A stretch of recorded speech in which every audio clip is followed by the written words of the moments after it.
Welcome back to Grounded in Faith, where we explore how our faith grounds us in God and then we're able to live our faith out in the world and other people. Today, I'm excited to speak with Mary, who has just an amazing story to share with all of us about faith. Welcome on. Thank you. Thanks for having me. It's great to have you, that's for sure. Yeah, so if I remember right, your whole story, your world is upended about 4 years ago now. Correct. Coming up on that. Yeah. What happened? In November of 17, our oldest son, Andrew, who was 12 at the time, was diagnosed with osteosarcoma, which is pediatric bone cancer. Oh my gosh.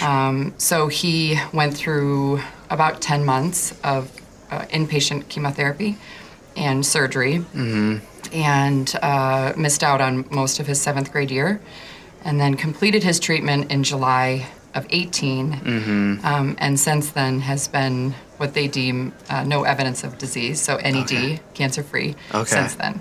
Wow, something no kid should ever have to go through, and a family as well. Right.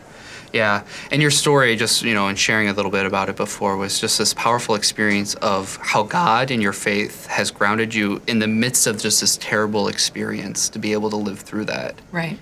Yeah. Yeah, and I think for me, early on, it was important for me to understand, God's role in suffering and tragedy. And I needed to reflect more deeply his role in that. And it was important for me the entire time is to understand that God did not do this to Andrew, that, everything has free will, including cancer. And for me to be reminded of that on an ongoing basis honestly helped get me through, because I knew my God and our God didn't do this to him. And to take that off of him, because if he didn't do well, then I feel like I would blame God, and I didn't want to be angry. I didn't want to be angry at God. Yeah.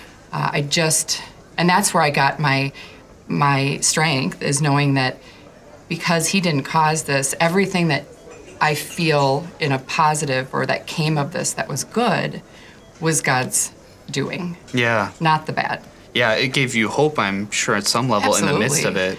It did, and I think where we felt God's presence is in everyone else, in all the people that came to support us. And what was expected is your family, your friends, who you already have a personal relationship with. Yeah, that know you. Yeah, you know and you know that they're going to step up when you need them. Yeah, that's what friendships and families are for, right? Yeah. So that was expected. What was unexpected, and I probably just never even had to entertain this thought, is the community that was unexpected. Yeah. How God showed himself in not just the family and friends, but in the church, the school, and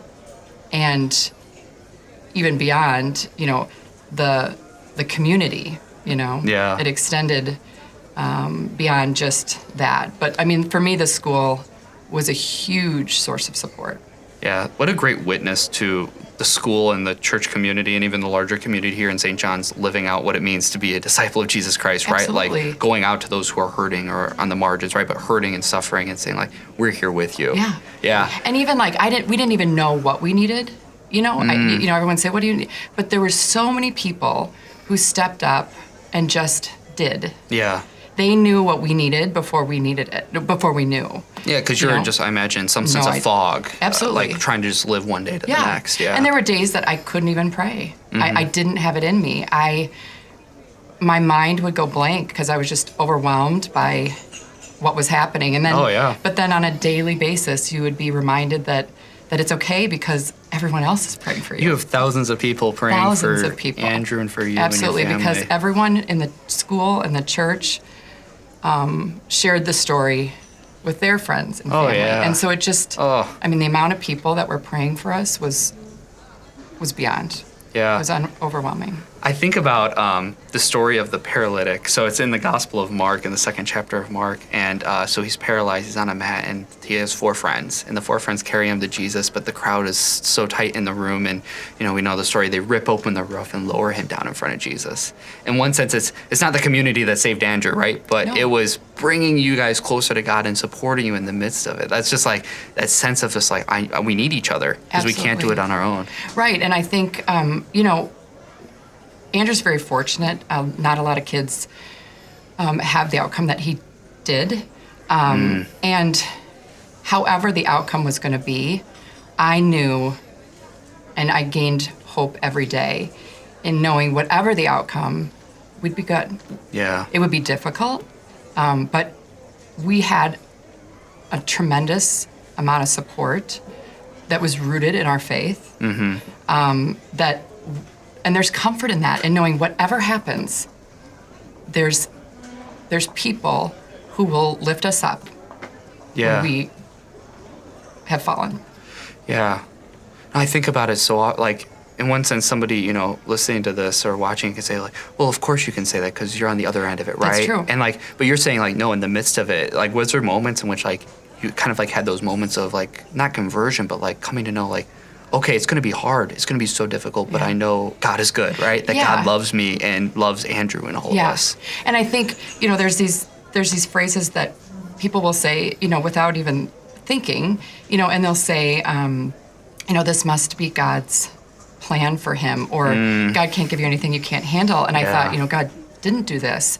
But, I had a moment where I gained a lot of comfort because I thought, I do believe that God probably knows our path. He knows how this is going to play out. He doesn't have a way of stopping things, but he knows how this is going to play out. And so I knew that God was one step ahead of us. So before I knew what we needed, he was stepping in to be there and provide that for us. And there was a lot of comfort in that, and knowing there's someone that already knows what we need because he knows the outcome. And if the outcome was not the way we wanted it to be, that he is a God who is there waiting for Andrew or anyone. There's it really forced you to think about your own mortality, and God forbid your child's mortality. I know, right? 7th grader, like having to think about that. I mean, I think it's easy for us to say because he's here with us, but I had to think about that, and I never thought I would. Yeah. And it still provided me a sense of comfort knowing that God already knows what to do. Yeah, and it's fascinating because you're right. There's so many well-intentioned people that just say the wrong thing, right? Yeah. And you kind of like, I've said it. Yeah, I know. I think about it all the time. Like, gosh, I put my foot in my mouth. Like, you try to be well-intentioned, and then 100%. like, God needs another angel or something like that, God right? doesn't need anything. No. He needs us to, he needs Andrew to be with his family, and he needs us to live out his word, and however that plays out is how it plays out, but to ultimately live a life that reflects his teachings, so that at the end of the day, you have no regrets. Yeah. It's a very different way of saying, like, what is that phrase? YOLO, you only live once, or like live with no regrets. Right. But it's live with no regrets that I've lived as Christ has called me to live, to be the person he's kind of created me to be. Right. And you, your family, Andrew, and so many others, now on this side of it where Andrew is still with us, and thanks be to God, right, in this exciting ways, like, now what is God calling Andrew to do now? And I can't imagine it's going to be amazing things. Right, God and it already something in has, store. I mean, I don't expect anyone to go through this to immerse themselves in pediatric cancer world. I think everyone has a choice, and whatever choice they choose is the best for them. So some people need to walk away from it, and some, I think, where we feel drawn is to stay in it and help support kids who are to be diagnosed or in treatment, and that's just where we find comfort in providing that support to others now, because we've been able to come out on the opposite end. Yeah. And so I think for us, that has just continued to provide us with blessings throughout, because we get to fill our hearts with being there for other people. Yeah. And Andrew's doing the same thing. I mean, he joined a junior advisory board for a nonprofit pediatric cancer organization, osteosarcoma specifically. Okay. And so he's doing those things. you Yeah. know. And he's freshman, sophomore. He's a junior. Oh my Yeah, gosh. I know. Okay, I was trying to Yeah. do math. That No, shows you how yeah, bad I he's am a at young math, junior, right? so- Okay, Yeah. good. I know. So junior, as a junior in high school doing these things that Yeah. really, it's unfortunate that any kid ever has to do, but to be able to give back to kids that are now behind sure. him, that he's able to walk Yeah. with them. Yeah, it's just fascinating in the sense of like God has continued to bless you even in the midst of the difficulties. And I think you kind of speak to the power of that, because you were at the depths of the pain and the suffering. Yeah. And still say like, no, God's still here with me. Right. And I hope other people feel that, because I think we're not special. We're not, better than anyone else. No. So I hope that other people see what we went through and the amount of support that we received, and how that helped us carry hope throughout the whole, treatment and our story. And I hope it gives them that same comfort and security in knowing if they ever went through something, I hope no one ever does, but something like this, or any tragedy or suffering, that they too will feel the same sense of support from the same community. Yeah. And you're telling, it's like when Andrew came home from the hospital, how the community lined, your road or driveway, Absolutely. right? To like Literally. to show support it. And it's like this beautiful aspect of just like our connectedness as brothers and sisters, but also that, Absolutely. that was God manifesting himself to you and your family in that moment. Yeah, and the emotion felt in that is just, it's indescribable. Yeah. Probably Yeah. better than any sort of treatment he could have got that day. He just 100%. said to lift your spirits to be able to do Yeah, that. because it was more than just that day. I mean, there were yeah. so many times. I mean, I remember dropping the other two boys off, and it was early, and we pulled up into the parking lot, and I look up in the window, and there's this yellow sign that says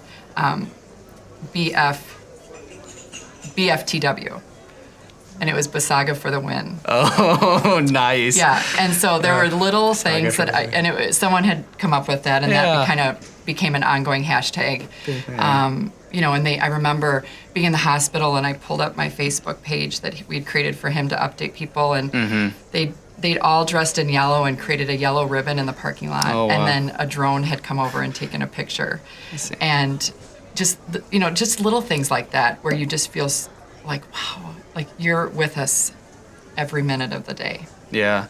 No, thank you so much for sharing. It's such a powerful experience. And I hope for me, just hearing it just, lifts my heart, just Yeah. the experience of God in the midst of the worst moments and bring us through to the good ones. But the witness that you give, hopefully for other people, maybe you're going through something very similarly, unfortunately, right? Hopefully that God is still there with you, and maybe to varying degrees, but we recognize that God is always with us, that we stay grounded in our faith.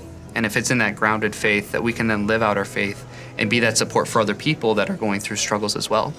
If this video resonated with you, or you know somebody that would benefit from hearing this, make sure you share, like, subscribe, send it to a friend, somebody who needs to hear that God continues to love us even in the midst of tragedy and those difficult moments.